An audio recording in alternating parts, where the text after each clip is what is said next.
All right, so let's begin lesson number 6 with a what do you notice, what do you wonder problem. Give yourself about a minute or two to write down all your ideas and then turn the video back on when you are finished.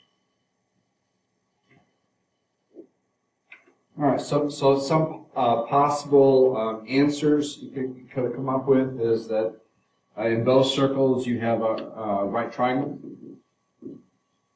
In the second quadrant,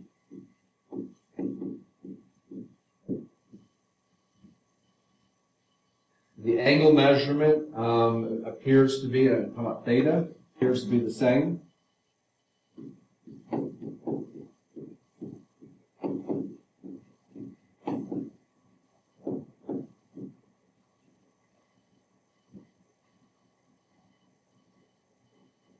Something else that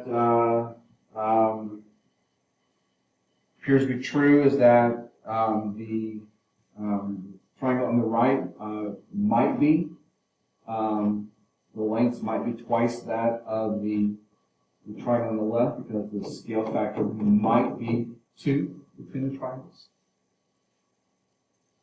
So again, you may come up with some others. A scale factor 2 idea is something of a wonder versus an actual fact, such as that the theta angle appears to be the same. The triangles are definitely right triangles. They're definitely in the second quadrant. So let's say, for example, the triangles really are similar. What would be the coordinate for problem or for point D? Again, if two triangles really are similar, what would be the coordinate of point D? Take a moment, figure that out, discuss that with your partner, turn the video back on when you're ready to continue. So to find the coordinates, since the triangle is definitely being scaled by 2, is to take each of the coordinates and double them. So that means the 0.5 becomes 1. And the negative 0.87 becomes negative 4.35. So we're taking each of these numbers again, and we are multiplying them by 2. That's the scale factor between the triangles is 2.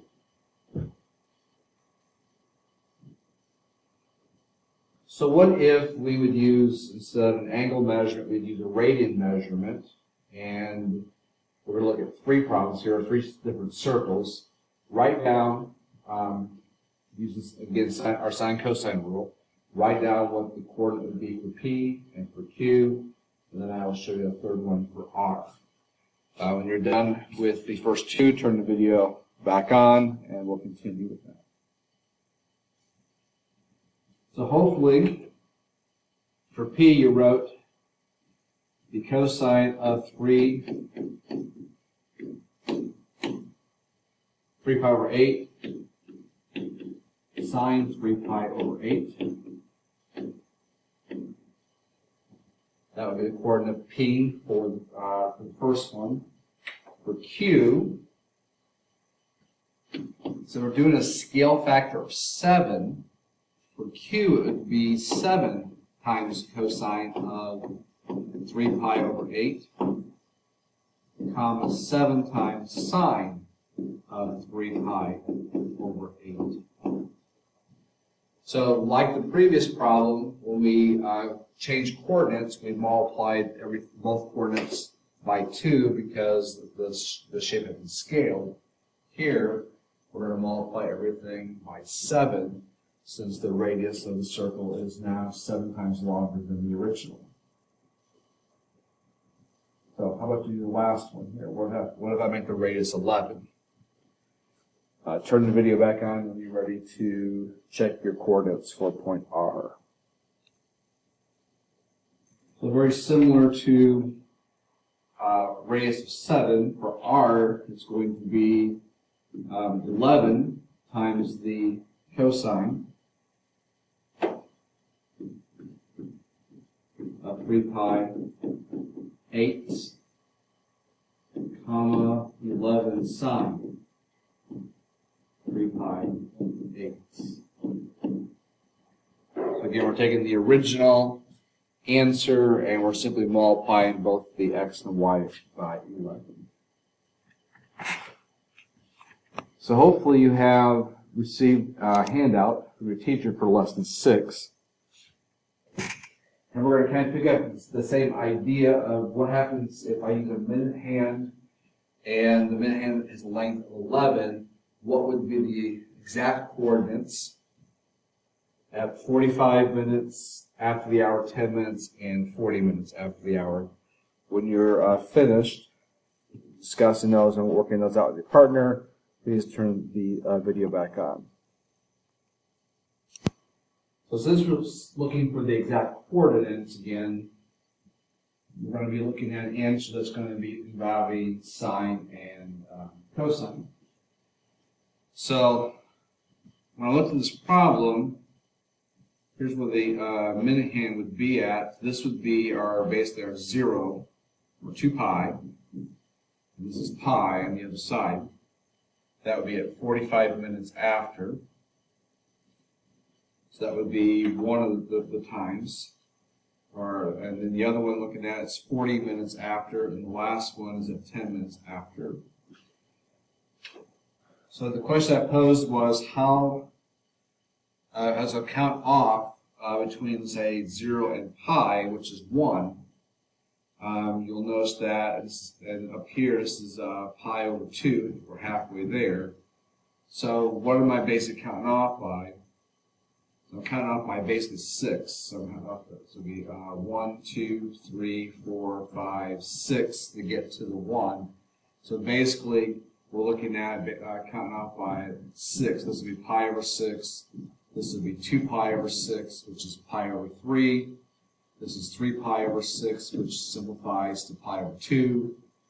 This is 4 pi over 6, 5 pi over 6, 6 pi over 6, which is just pi, and this is 7 pi over 6, and so on. So at 10 minutes after doing pi over 6, the exact coordinate would be the cosine of pi over 6 sine pi over 6. At 40 minutes after,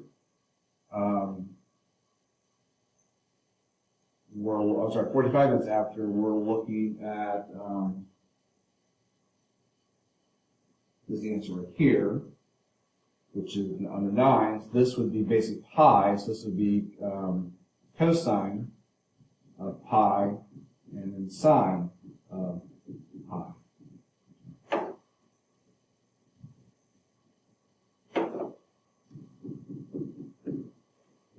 And then at 40 minutes after, we're looking at the clock's going clockwise, so 40 minutes after, it's going to be 7 pi over 6.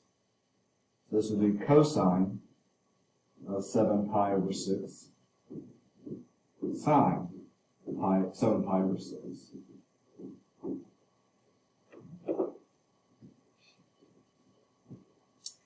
So in problem number 2, we're taking the same idea, except we're going from a 1-inch radius now to a 5-inch radius on the minute hand. So what would the answers be for those? So take a look at problem number 2, and while you're at it, take a look at problem number 3. We feel I've basically asked the same questions. I'm just changing the radius, real similar to the previous problems. And when you're ready to look at those 2 problems, turn the video back on. So we're basically starting at the same place we left off with a radius of 1. The difference now is that the radius is 5. So that means whatever the length is originally in terms of the x and y coordinate, now it's going to be 5 times larger. So that means each of these answers are going to be multiplied by 5. Because again, the radius has changed to 5. So to finish off first page, now the radius is 15, so that means the coordinates are going to be 15 times larger than the original. So these will both be 15 cosine and sine of pi, These will both be 15 cosine of pi over 6, 15 sine of pi over 6, and these will be 15 cosine of 7 pi over 6, and 15 sine of 7 pi over 6. Again, so just recap quickly, anytime you're changing coordinates, and we're changing the radius of the circle, we're basically scaling the coordinates. So we're multiplying both the x and y by the value that we're using to scale from a unit circle to that circle. We're going to move on to page 2. All right, so go ahead and look at problem number 4. This time we're actually asking for how long is the minute hand if we know the coordinate. And then take a look at problem number 5 and see if you can figure out the answer to A based on the information given. Keep in mind that this problem is real similar to the ladybug problem when we're doing the clock in lesson 1 of this unit. Turn the video back on when you're ready to continue. All right, so to be able to find the length of the minute hand, to know the coordinates, we basically have a right triangle here where we know the x and the y, and we're looking for the radius. So we will be using the Pythagorean theorem to find that length. So these are both 56.25. So r squared would be 112.5. And then if I take the square root of that, the length is approximately 10.607 centimeters, I believe, inches.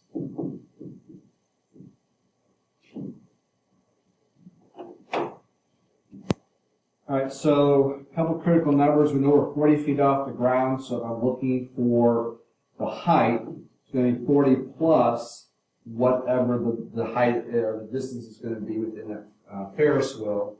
We're looking at a radius of 30. So if this was simply a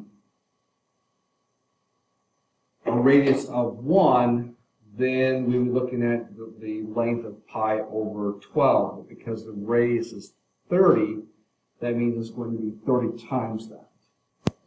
So since the distance going clockwise is this, and again the radius is 30, so we take 30 times pi over 12.